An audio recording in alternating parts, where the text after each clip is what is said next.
South में अल्लू, बॉलीवुड में सल्लू, भोजपुरी में कल्लू। वाह वाह वाह, क्या डायलॉग मारे हो भाई साहब। हम मालूम है तेरे बाप को मत सिखा, चल। अब सीधे मुद्दे पे आते हैं। मुद्दा ये है, अबे जल्दी बोल, कल सुबह पनवेल निकलना है।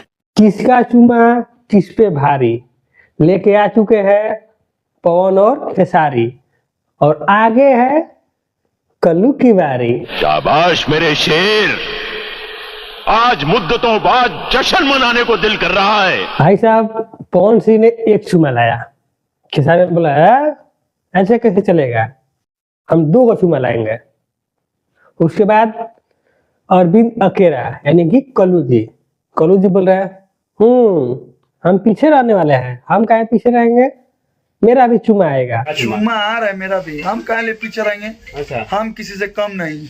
अब देखना ये होगा कि कल्लू जी 1 चुमा ला रहे हैं, 2 ला रहे हैं या 3 चुमा ला रहे हैं। ये तो अब देखना पड़ेगा कि कितना चुमा ला रहे हैं। ऐसा नहीं है कि चुमा देख के चुमा ला रहे हैं, हम चुमा बहुत पहले और वो सुनिएगा आप लोग, बहुत प्यार लगेगा। या कॉल फोकड़ के फुसकी मार रहे हैं कि हम भी न्यूज में आ जाए चुमा के साथ साथ। गजब बेइज्जती है।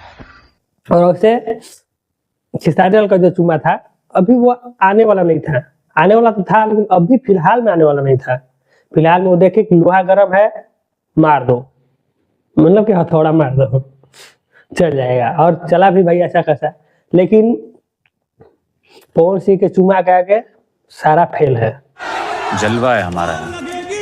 क्योंकि आप लोग देख लीजिए पवन सिंह का चुमा अभी भी फिलहाल में 2 नंबर पर ट्रेनिंग में है, म्यूजिक सेशन में 2 नंबर पर ट्रेनिंग कर रहा है। और खेसारी लाल का चुमा 2 पर था, 1 पर गया, 3 पर था, 1 पर गया, फिर उसके बाद गायब हो गया, म्यूजिक सेशन से साफा गायब ही हो गया, ट्रेनिंग लिस्ट में नाम ही नहीं है।